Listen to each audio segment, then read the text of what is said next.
ನವರಾತ್ರಿಯ 9ನೇ ದಿನನೇ ಆಯುಧ ಪೂಜೆ ಮಾಡಬೇಕು ಅಂತ ಯಾಕೆ ಹೇಳ್ತಾರೆ ಅಂದ್ರೆ, ಸತ್ಯಯುಗಕ್ಕೂ ಮುಂಚೆನೆ ಮಹಿಷಾಸುರ ಅನ್ನೋ ರಾಕ್ಷಸ ಪುರುಷರಿಂದ ಸಾವಿಲ್ಲ ಅನ್ನೋ ಬ್ರಹ್ಮವರದಿಂದ ತುಂಬಾನೇ ಅಹಂಕಾರದಿಂದ ಮೆರಿತಾ ಪಾಪಕರ್ಮಗಳನ್ನು ಮಾಡ್ತಾ ತ್ರಿಲೋಕಗಳನ್ನ ತನ್ನ ಆಧೀನದಲ್ಲಿಟ್ಟುಕೊಂಡು ಮೆರಿತಾ ಇರ್ತಾನೆ. ಅವಾಗ್ಲೇ ಬ್ರಹ್ಮ, ವಿಷ್ಣು, ಮಹೇಶ್ವರ ಎಲ್ಲಾ ದೇವಾನು ದೇವತೆಗಳು ಸೇರಿ ಅವರೆಲ್ಲಾ ತೇಜಸ್ಸನ್ನು ಒಕ್ಕೂಟಿಸಿ ಒಂದು ಮಹಾಶಕ್ತಿ ರೂಪನ ಸೃಷ್ಟಿ ಮಾಡ್ತಾರೆ. ಹಾಗೆ ಸೃಷ್ಟಿಯಾದ ಮಹಾಶಕ್ತಿ ರೂಪನೇ ದುರ್ಗಾದೇವಿ ಅಂದ್ರೆ ಚಾಮುಂಡೇಶ್ವರಿ. ಆ ದುರ್ಗಾದೇವಿಗೆ ಮಹಾದೇವ ತನ್ನ ತ್ರಿಶೂಲನ, ವಿಷ್ಣು ದೇವ ತನ್ನ ಸುದರ್ಶನ ಚಕ್ರನ, ಬ್ರಹ್ಮದೇವ ತನ್ನ ಬ್ರಹ್ಮಾಸ್ತ್ರನ, ಇಂದ್ರ ದೇವ ತನ್ನ ವಜ್ರಾಯುಧನ, ಹಾಗೆ ಅಲ್ಲಿದ್ದ ಎಲ್ಲಾ ದೇವರುಗಳು ಅವರವರ ಆಯುಧಗಳನ್ನ ಕೊಟ್ಟು ಮಹಿಷಾಸುರನ ಮೇಲೆ ಯುದ್ಧಕ್ಕೆ ಸಿದ್ಧ ಮಾಡ್ತಾರೆ. ಸಿಂಹ ಗರ್ಜನೆಯೊಂದಿಗೆ ಮಹಿಷಾಸುರನ ಮೇಲೆ ಯುದ್ಧ ಶುರು ಮಾಡಿದ ಚಾಮುಂಡೇಶ್ವರಿ 9 ದಿನಗಳು ರಾತ್ರಿ ಆಗಲು ಭೂಮಿ ಆಕಾಶ ಅಲ್ಲೋಲ ಕಲ್ಲೋಲ ಆಗೋ ಹಾಗೆ ಯುದ್ಧ ಮಾಡ್ತಾಳೆ.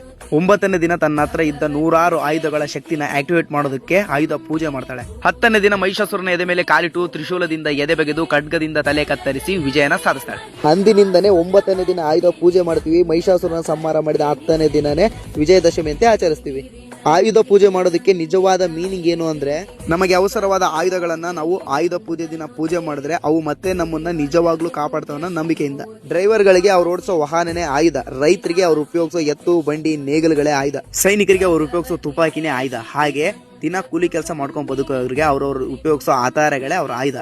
ಯಾವುದರಿಂದ ದಿನ ದುಡಿದು ಜೀವನ ಮಾಡ್ತಾ ಇದೀವೋ ಆ ಆಯುಧಗಳನ್ನ ಆಯುಧ ಪೂಜೆ ದಿನ ಪೂಜೆ ಮಾಡೋದು ಮಾತ್ರ ಮರಿಬೇಡಿ. ಜೈ ಸನಾತನ. ಕಂಟೆಂಟ್ ಇಷ್ಟ ಆದ್ರೆ ನನ್ನ ಲೈಕ್ ಅಂಡ್ ಫಾಲೋ ಮಾಡಿ, ಸಪೋರ್ಟ್ ಮಾಡಿ.